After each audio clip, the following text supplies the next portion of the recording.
श्रीराम समर्थ. चालू युगातील विदर्भातील राष्ट्रकवी संत पुरुष तुकडोजी महाराज यांचे नाव सर्वत्र प्रसिद्ध आहे.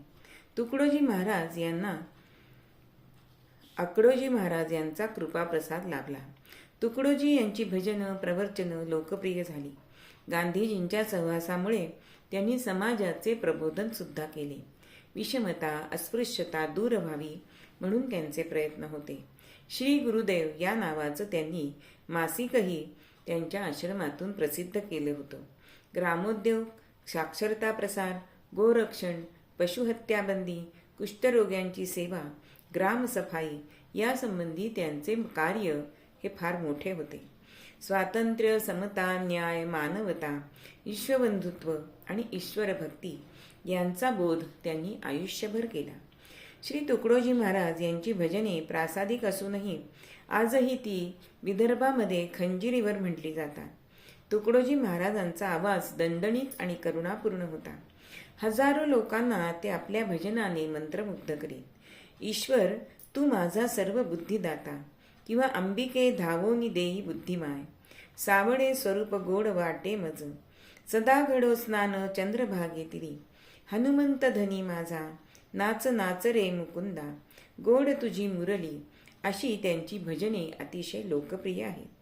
तुकडोजी महाराजांच्या भजनातील मानवधर्म हा फार महत्त्वाचा आहे.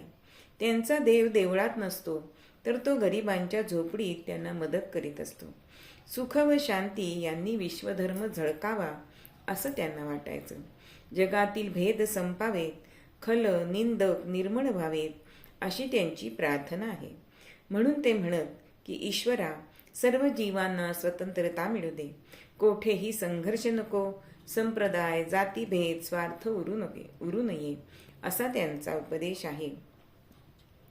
तुकडोजी महाराज एका पदामध्ये सुद्धा असं म्हणतात, पावो सदा यशाला हा राष्ट्रधर्म माझा, वदवो प्रभू आम्हाला हा राष्ट्रधर्म माझा, श्रीकृष्ण देवकीचा कंसास ठार मारी, दावी रणात लीला हा राष्ट्रधर्म माझा, गुरुज्ञान राज माझे महाराष्ट्र संत गाजे, प्रभू मार्ग दे जनाला हा राष्ट्रधर्म माझा, हा राष्ट्रधर्म माझा. अशी ही शिकवण तुकडोजी महाराजांनी दिली. श्रीराम समर्थ.